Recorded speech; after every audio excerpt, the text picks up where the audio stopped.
Labą dieną visiems, kas klausotės ir labas Miglė. Labas, Dovilė, ir sveiki visi naujienlaiškio prenumeratoriai.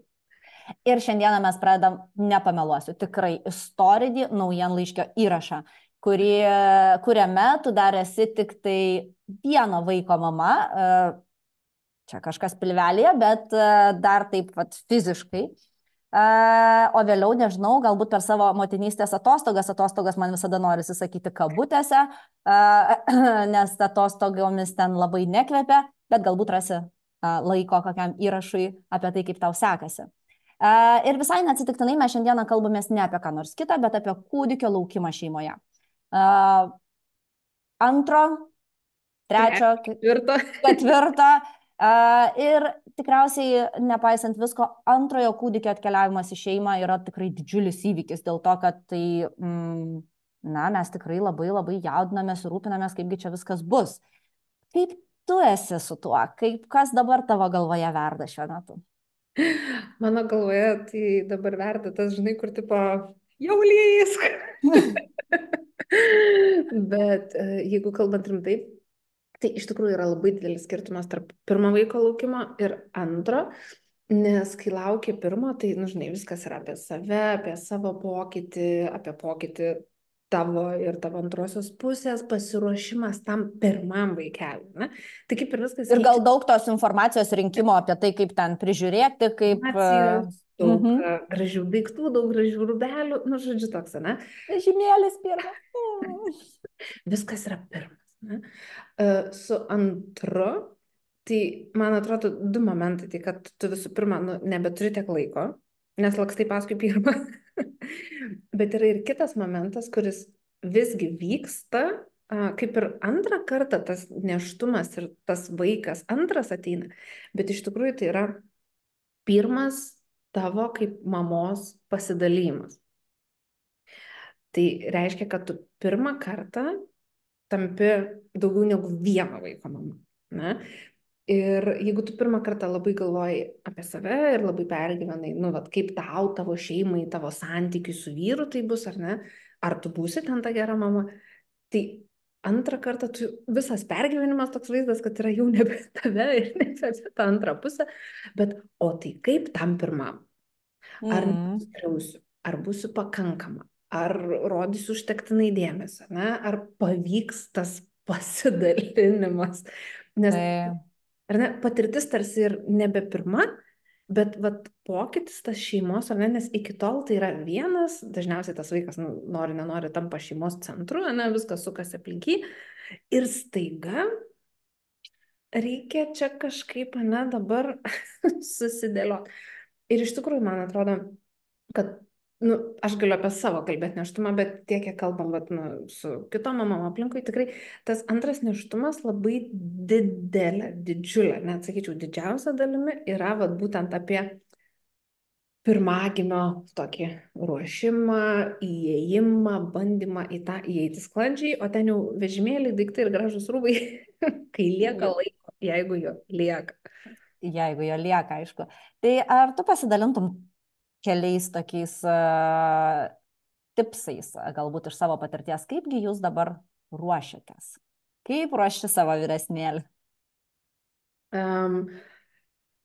Gal pradžiai norėčiau labai tik paminėti, kad labai svarbu atsižvelgti į vaiko amžių, nes kuo vaikas yra, tas pirmagimis, ne?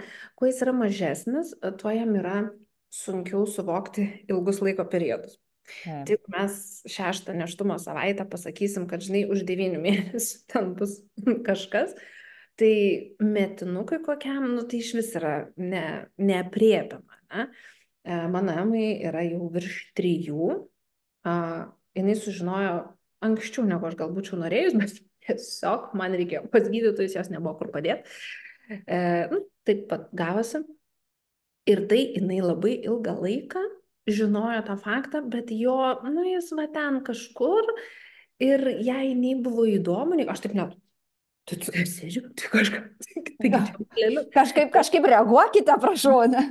Toks kažkaip, bet kol nėra to pilvo faktų, ne? Kol nėra kažkokių, neatsiranda buity kažkokių daiktų, kol vaikas nepradeda jausti to pokyčio, jo matyti, Tai tikrai aš sakyčiau, kad neverta skubėti, nes ir pasmirš, ir sunku tą suvokti, ir, nu, tiesiog, prasme, gyvenkit ramiai, džiaukitės patys ir tikrai kokie ten 3-4 mėnesiai 2-3 Mhm. metų vaikams yra per akis, nebent yra kažkas, na, nežinau, sunkesnis nėštumas. Negali ten nešioti, nežinau, lovos režimas, reikia išvažiuoti pas senelius.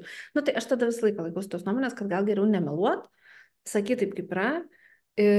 Bet vėl, nu, nedėt kažkokio labai didelio akcento, labai čia kažkokio didelio įvykio, nes tikrai, nu, sunku paskui susimaišo ten tai galvoj viskas ir jau va, mano Ema dabar jau sėdi ir į bambą rėkia, nu tai kada tu išlysi ir pasirodai.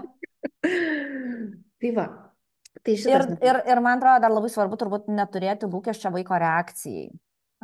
Nes ypatingai, vat, kaip tu labai gražiai pasakei, kad tarsi pasakei anksčiau, negu būtum norėjusi pasakyti. Ir kažkaip ta reakcija tokia ir buvo, nu okei, Jos nebuvo, ta prasme, jos nebuvo. Jinai vakare kalbėjo Mhm. su močiute, kur aš galvoju, nu tai tikrai išpliurbs. Ne, nieko. Nu, ta prasme, Mhm. tiesiog ėjo ir praėjo. Bet vat paskui, kai jau ar ne, pradėjo didėti pilvas, kai pradėjom jau mes dažniau apie tai kalbėti, kai pradėjo atsirasti kažkokie daiktai, aš nežinau, kas su tais vaikais yra. Tai yra kažkokia magija, bet jie, vat įsijungia, ne, jie pradeda tą jausti. Yra kas pradeda anksčiau jausti, sako ten, ne, kad jau vaikas ten glaustosi prie pilvo, glastinė. Mhm. Bet jie vat pajaučia ir jie tada iš tikrųjų pradeda rinktis tą informaciją ir iš tikrųjų patys domėtis vat, tiek, kiek jiems vat, pagal amžių, pagal tą periodą, pagal tą laiką yra labai aktualu. Tai mūsų, pavyzdžiui, Emos ruošimas taip ir vyko iš tikrųjų, nu, galima sakyti, atbulai. Tai yra sekant paskui ją ir tik tiek, kiek jai tuo metu yra įdomu. Ir man atrodo, irgi tai yra labai svarbu to vaiko pagal amžių neperkrauti faktais, neperkrauti kažkokią informaciją ir ten nepradėti prieš 4 mėnesius aiškinti, kad dabar bus taip, čia dabar keisis, čia dabar tu turėsi tą, tas turėsi, nes, nu ne, tiesiog jie pamirš, jie Mhm. nesupras. Labai yra svarbu suvokti, kad mažesni vaikai, jie neturi gebėjimo hipotetiniam įsivaizdavimui. Iki 3 metų tas hipotetinis įsivaizduok, jeigu tu numesi lėkštę, jinai suduš, kol Numečiau lėkštę ir matau, kad sudužo. jie mokosi Matau. per patirtį, jie mokosi per faktą ir todėl mes negalim nei kelti jiems kažkokių lūkesčių, nei turėti patys lūkesčių. Ir geriausias tikrai yra būdas, tai yra, na, pasakoti šiek tiek saikingai ir tada jau atliepiant vaiko klausimus. O tie klausimai pradeda piltis. Pilvas auga, ne, jis didėja, galbūt pamato ar video, ar ne, kažkokiam susitikime pas gydytoją, ar kažkokias nuotraukytės. Natūraliai, pagal skirtingą amžių vaikams pradeda tie klausimai atsirasti. Jie gali pradėti žaisti tas situacijas. Visai palanku, ar ne, vat, jeigu matom ir tada leidžiamės į tai, ar ne, ir tada, vat, sekdami paskui vaikus. Mhm. Nu, tai, pavyzdžiui, maniškės, ar ne, bet pasakysiu tokius, kiek čia, 3 turbūt aspektus, vat, kas mums labiausiai pasiteisino, bet jie visi atsirado skirtingais etapais, visiškai pagal vaiko poreikį. Na, 4 galbūt. Tai pirmas dalykas, tai padėti vizualiai suvokti. Ne, nes pirmi Mhm. klausimai yra, o tai kur tas vaikas, kur tas brolis, kur ta sesė, kas tam pilve, kaip jis tam pilve auga, ar ne, kas ten daros. Tai aš atsinešiau medžiagos. Tai, pavyzdžiui, mes su Ema tiesiog turėjom, tai yra iš žmogaus kūno kortelių rinkinių, ne, tai tiesiog yra paveikslėlis, ne nuotraukos, nes, nu, mažiem vaikams tos nuotraukos gali taip stiprokai būtų, ne? Tai yra Mhm. paveikslėlis ir tai yra va, nuo visiško žirniuko, kaip mes galim sakyti, ne? Kaip tas leliukas auga, ne? Ir vėlgi, ir galima pasižiūrėti, čia jeigu įdomu, tai čia yra iš tiesiog žmogaus pilno kortelių rinkinio. Kaip tas leliukas auga? Galima susirasti tų paveikslėlių tikrai visai daug. Kitas labai fainas dalykas, tai yra, ką galima naudoti, tai yra programėlės. Tikiu, kad su pirmu nėštumu visos turbūt turėjom. Su antru aš tik va tiek ir panaudoju, kiek parodyti Emai, aš bandau tai suskrolinti. Yra labai įdomu, nes, pavyzdžiui, ne, kas savaitę gali rodyti, kaip, ar matai, Bet nesimato, ne. šviečia, nesimato, nu, žodžiu, gali rodyti, kaip auga pilvas, ne, vėlgi tai yra paveiksliukas leliuko, būna tie labai faini dalykai rodo, ar ne, kokio dydžio tas leliukas, kaip vaisius, kaip saldainis, kaip gyvūnas. Nu, va, Pregnancy Plus aš asmeniškai naudoju. Tai parodyti vėlgi, ar ne, gali būti kažkokia tradicija ten rytais kas savaitę pažiūrėti, bet vėlgi tiek, kiek klausia, tiek, ar ne? Jeigu paskui pradeda klausinėti, o tai ką ten tas leliukas daro? Ar tas leliukas pasama jau iki tiek dabar išėjo, kad ar jam skanu, ar čia leliukas tą ragauja, ar čia tam babyui tas įdomu, tu sėdi valgai ir jau klausia, ar patinka. Ir supranti, kad klausia, ar patinka ne tau, o baby. Ne, ar galima, ne? Tai bet tiek, kiek domisi, tiek ir pasakom, kad ar ne, dabar ten vat, jau užaugo tam blakstienas, jau nagučiai, nu, tokį ar ne, kažkokį. Tai va, tai vizualizacija labai padeda vaikui tiesiog susigaudyti. Tada kitas aspektas, tai yra kažkokie kontekstai, tai yra, kaip aš sakau, storytellingas, ne? Mes skaitom knygas, mes skaitom pasakas, vaikai per tai irgi susipažįsta su pasauliu, ypatingai va truputį vyresni, jau 3+, kurie jau pradeda gebėti tą hipotetinį įsivaizdavimą. Tai kažkokia knygelė, kažkokia istorija, kažkoks filmukas, nu, mūsų su Ema, tai Sofija mokosi apie mažylę, na, kurie gimsta brolis, knygutė yra visiškai favoritas. Ir aš tik labai rekomenduoju prieš persiskaityti patiems ir pasižiūrėti, ar jums knyga yra tinkama. Ar joje nėra tokių, nes aš nemeluosiu, bet yra tokių lietuvių kalba išleistų knygų, kaip ten nepatiko brolius, broliai išmetė ten į konteinerį. Taip. Kur, kaip ten nemėgo, nenorėjo. Iškart, nes kas yra svarbu, ar ne? Yra svarbu nekurti kažkokių lūkesčių tam vaikui, ir neprogramuoti iš anksto, kad, nu žinok, tau gali būti sunku, nu žinok, jūs galit pyktis, nu žinok, gali būti, kad tau nepatiks, o iš kur, o gal patiks, o gal mylės, o gal bus faina, ne? Tai kažkaip pasakoti taip realistiškai, bet be jokių lūkesčių, nes vėl labai svarbu, negalim pradėti aiškint, kad tai turėsi draugą, čia žaisi, čia bus faina. Nu ką tu žaisi su 3 mėnesių kūdikiu? Nu, ta prasme, nu, pajudinsi barškutį jam prieš. Viskas, čia bus viskas žaidimas. Pakalbinsi, paguguosi. Tai va tas realistiškas vardinimas, aš dėl ko labai šitą knygą mėgstu, nes ten eina taip nuo gimimo pamėnesiui, kiek tas vaikas naujas gali, ne? Ir ką tu su juo galėsi potencialiai nuveikti. Ne, tai tokia. Nes taip žaisti. Ir tada vaikas matydamas, ypač jau kai gimsta, pavyzdžiui, ne, irgi vėl pasikartoti, pasiskaityti, prisiminti, ar ne? Ir mes pasakodami tokias istorijas, nu gerai pasakyti. Nes labai, man taip, žinai, taip klausau tavęs ir galvoju, kaip sunku, kai mes dabar nebegyvenam tose didesnėse bendruomenėse ir mūsų tie vyresni vaikai realiai gali būti taip, kad jie net nebus matę to naujagimio. Nu, nes nepulsi dabar pas kažką ten vos pažįstamą žmogų, mes atvažiuosim pažiūrėti, kaip atrodo naujagimis. Nu, natūraliai mūsų vaikai auga labai izoliuotai. Taip, tai vat duoti tų kontekstų tokių realių, sakau, be lūkesčių ir be kažkokio programavimo. Leiskim jiem patiems susikurti tą ryšį tokį, koks jisai bus, padėti tiek, kiek norės padėti, ten žaisti tiek, kiek norės žaisti.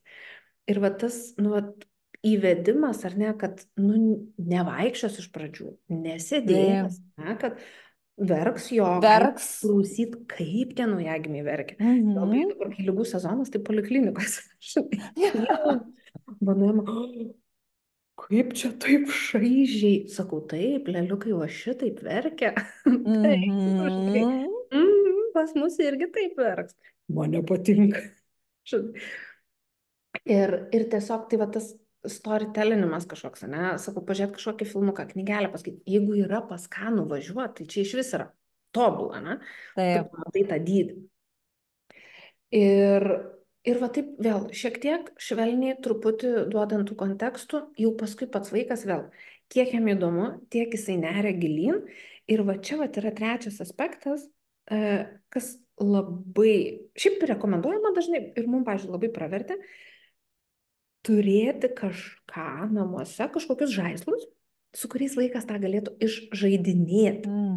Nes vaikai labai dažnai ir labai daug, kas jam neaišku, ne iki galo suprantama, jie renkasi ką daryti, išžaidinėti. Tai pavyzdžiui, Emai pastarosius porą mėnesių kosmiškai į trasą pradėjo eiti lėlės. Gulėjo namuose 2 metus, nereikėjo.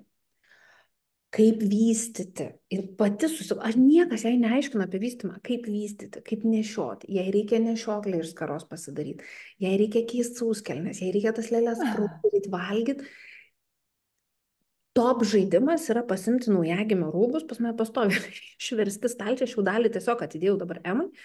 Jinai tais bodžiukais, tom pižamytėm rengalio, ir netinka lėlės rūbai. Reikia įti iš stalčiaus tikrų. Ir... Tai turėsi pagalbos, man atrodo. Nu, tai žinai, ir įdomu, ir va tų klausimų yra dabar jau milijonas, nu, bet 3+. Tai čia tas svarbus aspektas. Kitas niuansas, mes, pavyzdžiui, per Kalėdas Emai padovanojame, kadangi labai mėgsta žaisti su pelytėm, bet jos visos pelytės yra ten jos sugalvoti personažai, ten Ursa, Maja, Doma, visos. Mes padovanojame į pelyčių šeimą, kuri jau buvo tėtis, mama, Ema, lėliukas. Ir jinai dabar turi, ir vat tuos klausimus, jeigu šiaip kažkokie žaidimai jinai ten žaidžia su viena, net vat skiriasi, kada jinai jas pasiema. Jeigu tai yra šeimos situacijos, jinai jau ima tėti mamą, ima save, ką nors ten būna, kaip aš žinau, prisidirba, tėtis supyksta ir tos pelytės ten sprendžia rebusus. Ir atsiranda lėliukas. O ten, pavyzdžiui, pelytė Ema trenkia lėliuką. Ir kas dabar bus? Ne? Atsiranda analizė situacijų. Ypač, kai apsilankom svečiuose, kas turi mažesnių vaikų, ten kokiu žaislu nepasidalina su 9 mėnesių kūdikiu, nes, 9 mėnesių jau propojant sėdi, žinai, ir jau namie žaidžia. Tai kaip čia dabar su to lėliuku pasidalinti, jau bando aiškintis. Tai va, 3 aspektai, ne? Padėti vizualizuotis vaikui su kažkuo, kas, vizualu. Taip, kažkas tai, kas padėtų vaikui įsivaizduoti, kas čia atkeliauja, kas tas lėliukas. Kontekstai realistiški, bet nekeliantis lūkesčių, tai čia sakau, knygos, pasakos, istorijos, kažkokie gali būti filmukai, filmai, bet kas idealiu atveju draugių kūdikiai ir kažkokie įrankiai, žaislai tam išžaidinėti. Ir viskas. Ir mes einam paskui vaiką, tiek, kiek jinai nori įsitraukti, tiek, pavyzdžiui, jai labai patinka. Jai patinka dėlioti rūbus, jai patinka. Čia namuose atsirado vežimas, tai aš iš svetainės 3 dienas to vežimo negalėjau išvežti, nes jinai savo lėlės tam vežime migdė. Ir viskas yra ok, tiek, kiek nori, tiek, kiek vaikas nori pažindinti su ta situacijom, su atėjančiu scenarium, tiek mes tą ir atliepiam, bet tikrai nereikia kažkaip labai perspausti ir gali būti, kad bus visiškai neįdomu. Nes, pavyzdžiui, tiesiog vaikas... Bet aš kaip tik norėjau paklausyti tavęs, ar tu galėtum pamodeliuoti, kaip tu elgtumės, jeigu tikrai Emai būtų visiškai neįdomu. Tu kalbi, jei čia auga lėliukas, jinai sakytų, okei, Niekai. Ir neįdomu. Ta prasme, tai nėra kažkas blogo, nes vaikas gali tiesiog dar negebėti to įsivaizduoti. Kol nepamačiau... Kol nėra? Kol neklikė palei nosį, tol aš neturiu problemos. Nedaro įtakos jos kasdienybei. Ir tas tikrai nėra, kad toks non-stop visą laiką. Užeina kažkokia banga, pasidomi 3 dienas, toliau ten nueina kažką kitą veikia. Tai tikrai nereikia pergyventi, kad ten nesidomi, nežaidžia ar ten neklausinėja. Viskas su to yra ok, kiekvienas vaikas savo tempu, savo laiku, nes aš sakau, pavyzdžiui, Ema labai ilgai jai buvo... Kol jos nepradėjo tas pilvas spardyti atgal. Kol nebuvo aišku, kad ten tikrai kažkas yra. Taip. Tai kol neatsirado, žinai, namuose, jau pokalbiai, vardas, va tokie jau tikrai daiktai. Tai čia yra labai normalu ir tikrai iš tų vaikų nereikia tikėtis. Pasižiūrėkit iš kitos pusės, kiek moteris, mes ruošiamės apie tai galvojam, kalbam ir kiek vyrai. Standartiškai, vidutiniškai, ne? Turbūt ne tiek pat. O aš galvoju, ar aš teisingai atsimenu, tu turi jaunesnę sesę. Turiu. Ar tu atsimeni, kaip tu lauki jaunesnės sesės? Ar tau praverčia šita patirtis, kurią tu kažkada pati turėjai? Aš žinok, aš neatsimenu, kaip aš jos laukiau. Atsimenu tik, kad mama su pilvu gulėdavo, žiūrėdavo televizorių ir valgydavo granatų, nes matyt geležis. Bet šito tai atsimenu, žinau, kad guliu lovai šalia, ten tas pilvas spardosi, kažką kalbam, vat, kad irgi ne kažkas yra, mes kažką kartu veikiam ir valgom granatus. Tai va toks tiesiog. Kai mano sesė gimė, man buvo 4 metai, 3 mėnesiai. Nu, čia taip, orientacija. Bet ką aš atsimenu, tai tą pirmą grįžimą. Ir va čia va man toks deal breakeris, nes aš taip ryškiai atsimenu. Ir kas yra įdomu, kad aš ilgą laiką gyvenime neatsiminiau to, bet vat, kažkaip, kai atsirado pas mane mano vaikas, aš dar nesilaukiau, net planų nebuvo, bet vat, nu, vat, kažkaip su pirmu vaiku grįžo va, tas atsiminimas, kad namuose yra, jau grįžo mama su lėliuku, namuose yra abi močiutės, žinai, sujudimas. Taip. Aš sėdžiu miegamajam ant tėvų lovos, iš spintos antrasolės ten yra traukiami kažkokie naujagimio rūbeliai, pledai, kažkas, nežinau, ką žinau, ką jie anksčiau nepasiruošė suvokti. Kažką ten patalyti. Nu, Žodžiu, sujudimas rimtas namuose. Rimtas, bet taip, žinai, čia yra lova, o va ta antrasolė yra čia. Reiškia, visi yra nugarai mane, nes kažką ten ateina, išeina. O man iš ligoninės parvežė sesė dovanų, kažkokį pliušinį pingviną ančiuką, whatever, nesvarbu.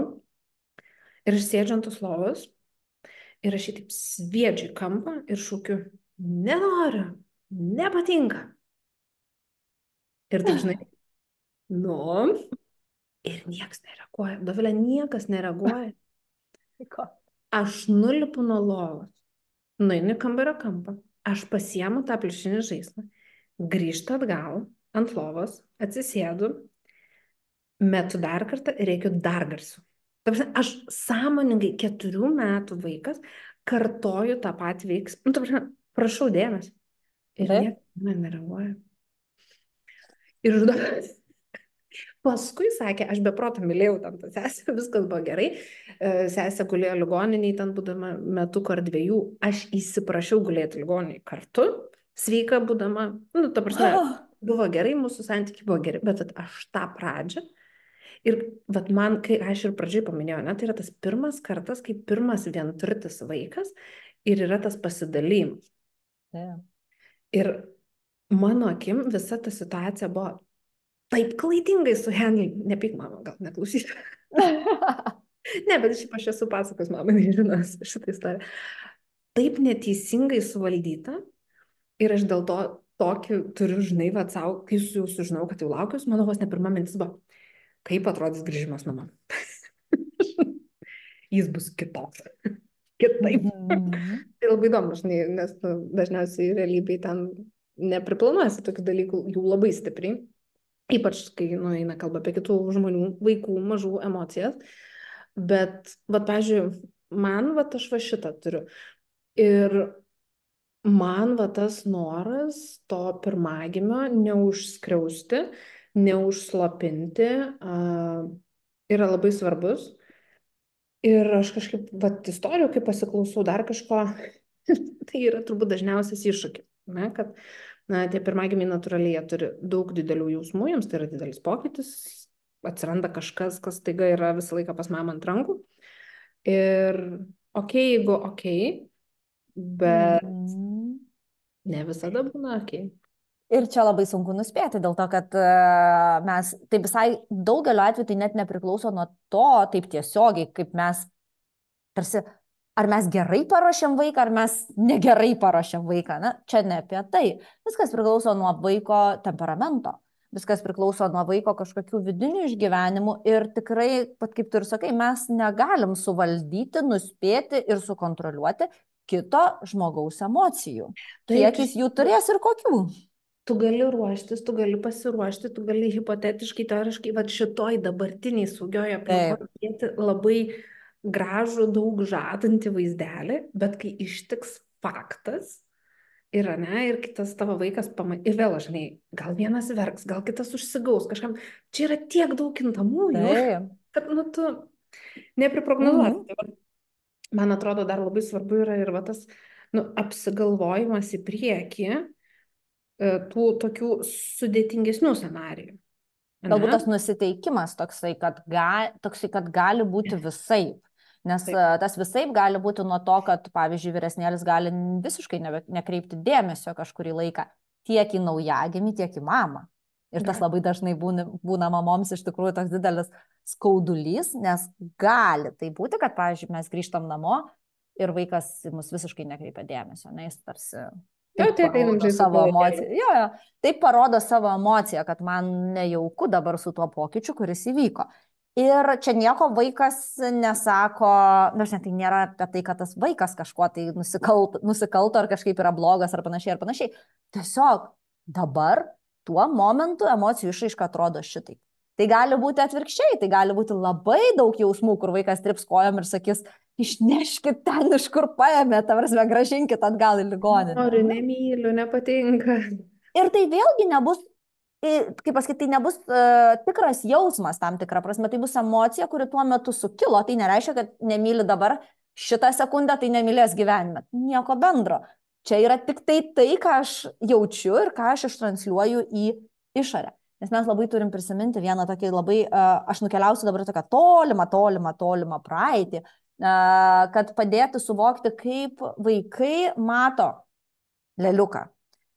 Nes iš tikrųjų vaikas labai dažnai leliuką gali matyti kaip grėsmę. Nes mano pirmykštės smegenys iš karto užduoda klausimą. Aha, tai ar mano tėvai tikrai turi galimybę pasirūpinti 2, 3, 4?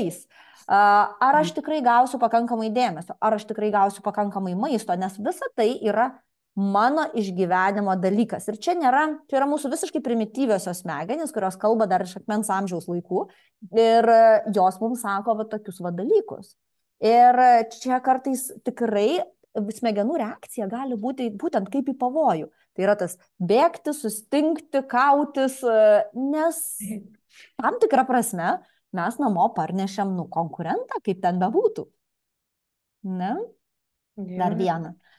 Tai kaip ar tu kažkaip tai nuteikinėjai save, kad tų reakcijų gali būti visokiausių ir kad jos gali būti nuo iki, tas spektras labai platus? Žinai, aš save nusiteikiau, kad aš nežinau, kaip bus. Bus visaip. Kai bus, tada ir pagalvosiu. Ta prasme, kad labai stengiuosi, žinai, ir neapsikrauti tuo, ir neprisikurti tų kažkokių potencialių scenarijų. Aš žinau, kokius aš turiu įrankius tam. Aš žinau, kokią žinutę aš noriu nunešti vaikui, nu, ką aš noriu kalbėti, ką aš noriu sakyti, kokios bus mano pagalbinės priemonės, koks bus mano pagalbinis personalas. Tas irgi yra labai svarbu. Ir tai yra net kažkokia įrankių dėžutė, pavadinkim. O jau kaip bus ir kada reikės traukti, žinai, tai dar palauk. O tai kas su manim bus? Ką aš žinau, kas man čia pasidarys su hormonais? Irgi nežinai. Tai, ta prasme, man atrodo, čia, žinai, vėl perplanuoti ir perprognozuoti 1000 tų scenarijų, nu negali tu žmogus. Tu gali tik tais turėti, žinai, pasisakyti savo mintise, kad jeigu verks abu vienu metu, ką aš darysiu, ne, tai pagal tai, kuriam didesnė trauma, žala ar kažkas eisi pas tą, čia, žinai, kaip primamajam skubios pagalbos, taigi pagal traumą sunku. Kurio labiau netidėliotina situacija bus. O gal eisi kaip tik pas abu, gal žinai, abu ant kelių susikrausi ir raminsi vienu metu. Ir kad, žinai, tu gali turėti pasiruošus ten, tarkim, kažkokį ramių veiklų krepšelį, va, pavyzdžiui, ką aš pasidariau, aš pastebėjau, kokios veiklos Emai, va, ją kabina ilgesniam ramesniam žaidimui, mes pagal tai susikrovėm krepšelį, tie žaislai nėra jos kasdienybėje, jų nėra, va, everyday čia. Tai, žinai, vėl tu gali, jeigu tau reikės, jeigu tu viena, kažkiek laimėti laiko, ne? Jeigu tai yra kažkoks, lygiai taip pačiai kūdikiai, ne? Aš nesu milžiniška fanė visų ten gultukų, tų šokliukų, ne? Bet aš jį turiu su tą mintim, kad jeigu man reikės kažkokio dėmesio Emai, kad aš turėsiu kur padėti tą kūdikį, pastatyti prie lango, ten paukščiai gal kokie skraidys ir užims tą mažesnį vaiką, ar ne, kol aš, nu, bet skirs. Tai vat, nu, tokius niuansus apsidėliot ir ką, nu, ir yra vyras, kuris turės mėnesį pabūti kartu ir pažongliruoti. Ir man atrodo tiesiog, nu, tai yra normalu, tai yra milžiniškas pokytis visiems. Ir mes visi ateinam lygiai taip pačiai tai pasimetę, tik nu, mes turim šiek tiek daugiau įrankių, ne, ir galim šiek tiek palaviruoti. Bet iš esmės mes, pavyzdžiui, net nekuriam jokių planų, kaip atrodys vakaro rutina, kas ten ką migdys, ar ne? Nes aš nežinau, gal Ema norės kartu eiti maudyti leliuką, ne? O gal jinai tuo metu norės žaisti su, nežinau, o gal aš būsiu tas žmogus, kuris eis su ja žaisti, o tėtis tą leliuką maudys, ne? Gal bus taip, pavyzdžiui, o gal bus atvirkščiai. Vėl, ar mes migdysimės, aš nežinau, koks bus ritmas to naujo leliuko. Ar gal mes juos guldysim kartu ir vienu metu migdysim, o gal tas leliukas bus užmigęs jau prieš 2 valandas ir aš galėsiu eiti migdyti. Nu, tai čia va tokie niuansai, kur aš sakau, man atrodo, kad neverta pernelyg nu savęs nuvarginti ir išsikraustyti iš proto. Ir man atrodo, tik vėlgi yra svarbu tiek savo prisiminti, tiek ir tam savo vaikui, vyresnėliam šiuo atveju, vyresnėliui, neužkrauti kažkokios atsakomybės, kad čia mes dabar privalom viską iškart padaryti tobulai. Ar ne? Ir kad mes visi kartu ateinam į šitą naują nuotykį, ne? Tai yra naujas žmogus mūsų šeimoje ir mes kiekvienoje situacijoje galim tiesiog tartis. Dabar metas keisti sauskelnes. Ar tu nori eiti kartu? Ar tu nori gal paspalvinti? Dabar ten leliukai reikia pavalgyti. Ar tu nori kartu, va čia kažkoks krepšelis, ar gal tu nori su tėčiu, ne? Ir tegul tas pats mūsų vaikas mums pasako, kas jam komfortabiliau. Ir taip, tas atsakymas mums gali pareiti gero tantrumo išraiška, gali pareiti ramiai išraiška, bet nu, priimkim tą žmogų kaip su vyru tarėmės, kuris čia ką migdys, tai ir tų vaikų paklauskim, kaip čia va tau, ne? Šitaip ar kitaip. Ir kažkaip visi bendrom jėgom, man atrodo. Nes va, dar vienas niuansas, kas man va, pas mane yra, ką aš esu įsidėjusi savo, tai va tos frazuotis, ne? Leliuką reikia maudyti, leliukui reikia valgyti. Nepadaryti, kad aš negaliu, nes aš dabar maitinu. Aš negaliu, nes aš kažką. Tu palauk, kol atskirti. Atskirti tai, kad netaptų tas leliukas, žinai, viso ko priežastimi visų nelaimų vyresnė. Jo, tarsi mama nieko negali dėl manęs, nes viskas dėl leliuko. Jo, tai va šitą niuansą skirti, ar ne, kad nu, nebūtų žodynė šitų dalykų, kad arba kaip atsiranda tie, žinai, nu tu didesnis, tu palauk, nu pabūk antrus, aš prašau, padėk man, neturi jisai padėti, ne jisai tą vaiką užsisakė. Čia aš su vyru susigalvoju. Ar ne? Tai vat šitus, vat, ar ne, tą, nu, vat susidėlioti savo mintise, kaip tu nori komunikuoti apie tai su vaiku. Ir sakau, susikrauni tai įrankių krepšį, tokiu mintyse. Nu, ir tada jau sėkmės džiazuot. Kaip tu tas frazuotės žaistum? Tarkim, tu turi pamaitinti leliuką, o Ema tuo metu sako, mama, aš noriu su tavim žaisti. Gerai, ateik.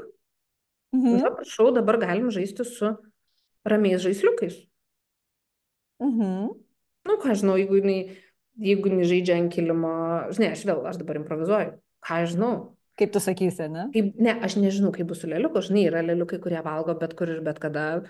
Pavyzdžiui, kaip mano Ema buvo, ten nesiblaško nieko. Yra tokie, kuriuos, žinai, pritemdytam kambarį kaip arkliukus, kad nieko nematytų, nes kitaip iš karto blaškos. Taip. Nori žaisti, ką nori žaisti. Ten kilimo su pelytėm, nu, tai gal aš galiu ant to kilimo šalia atsisėsti ir ją maitinti.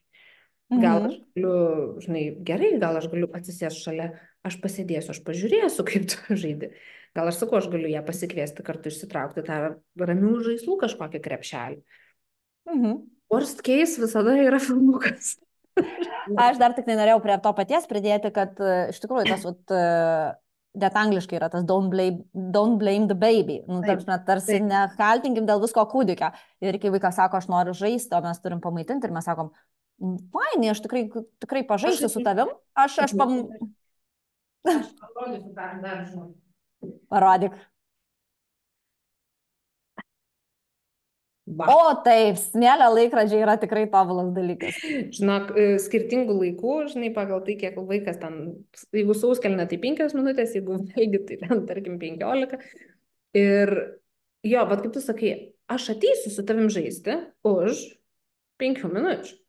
Taip. Ir nesvarbu, ir nereikia aiškinti, kad dabar aš turiu pamaitinti lėliuką, nes jam ten kažką ir dabar aš negaliu su tavim žaisti, nes aš maitinu lėliuką. Ne, aš ateisiu, aš galiu su tavim žaisti, kai subėgs šitas. Taip, tai va tas toksai, kad ne per negaliu, nes tarsi pirmas toksai, ateik mama su manim žaisti, nu negaliu, taigi aš lėliuką maitinu, ne? Tai ar nematai? Tai keliauti ne per ne, bet labiau per taip. Taip, žinoma, fainai, ką tu norėsi žaisti, papasakok man, ką mes čia veiksim ir taip toliau. Ir aš pamaitinu ir iš karto galėsim žaisti, na, ir iš karto galėsim kažką tai daryti. Ir man atrodo, kad dar vienas dalykas, kuris yra pakankamai svarbus, kada mes turim tokius, iš tikrųjų, tai bet kokio amžiaus vaikams tai yra svarbu, kad dienotvarkėje paieškoti to laiko vienas su vyresnėliu. Ir jeigu tų vyresnėlių yra daugiau, tai paieškoti laiko su kiekvienu iš vyresnėlių. Ir čia aš nekalbu apie valandą, vienam valandą, kitam valandą, trečiam. Aš kalbu apie 5-10 minučių sutelkto dėmesio, kuris tikrai... Ir net nebūtinai kasdien, bet jeigu pavyksta kasdien, tai jau čia top notch. Aš nebet, jeigu 3-4 vaikai, jau būkim realistai. 3-4 jau sunkiai. Ir kartais mums atrodo, kad tas laikas vienas su vienu, jisai turėtų būti kažkas tokio didelio, suplanuoto, mes turim ten, nežinau, eiti į kavinę ir kažką daryti, ir aš tikrai negaliu to daryti, kada aš turiu kūdikį ant rankų. Bet ne, tai yra tas laikas vienas su vienu, jisai iš tikrųjų gali būti 10 minučių žaidimo to, ką vaikas nori žaisti. 10 minučių paveikimo. Taip, kartu dviese padaryti vonios ritualą. Ir galbūt tą ritualą padaryti, nežinau, netgi pažaidžiant kažkokį spa, kur mes įsivaizduojam, kad mūsų vaikas yra klientas ir iš to padaryti tokį labai gražų žaidimą. Tarsi pastiprinti dar truputėlį, tą rasti laiko ryšiui pastiprinti, vis pamaitinti. Grįžti tam kontaktui, mes vieną pokytį, kurį darėm iš labai anksti, čia nesiplečiant apie tai, kad paskutinius 3 mėnesius yra geriau nedaryti pokyčių, nes jų bus vienas didelis. Tai mes vieną pokytį, kurį darėm iš labai anksti, nes Sama vis dar labai blogai miega, tai iškraustėm ją į jos kambarį ir su jai išsikraustė tėtis. Vis dar. Ir taip gavosi, kad natūraliai jisai perėmė vakaro ir vonios ritualus. Tai reiškia, kad jie eina maudytis dabar, jie skaito pasaką ir jie eina miegoti. Čia yra jau jų, aš stengiuosi nesikišti, nes jeigu aš įsikišu, tai tada būna aš, žinai, tada iškart riba nebe. Taip. Tai mama, tai gal tu paskaityti, gal aš galiu ir pas tave. Tik šiandien. Bet, pavyzdžiui, kartais, kai aš ateinu ten jos numaudyti, ir kai jinai išsiplauna galvą ir jai ten daro, aš išfenuoju plaukus ir dar ją ištepu ir aliejum, ir kremu. Tikras spa. Tai yra, taip. Ir, kur pagalvot, nesąmonė, visiškai buitinis, techninis toksai, ar ne, dalykas. Bet mes pasikalbam, mes ten pasijuokiam, mes kažką. Ir tai yra toks fainas kontaktinis laikas, nes tai yra ir fizinis kontaktas.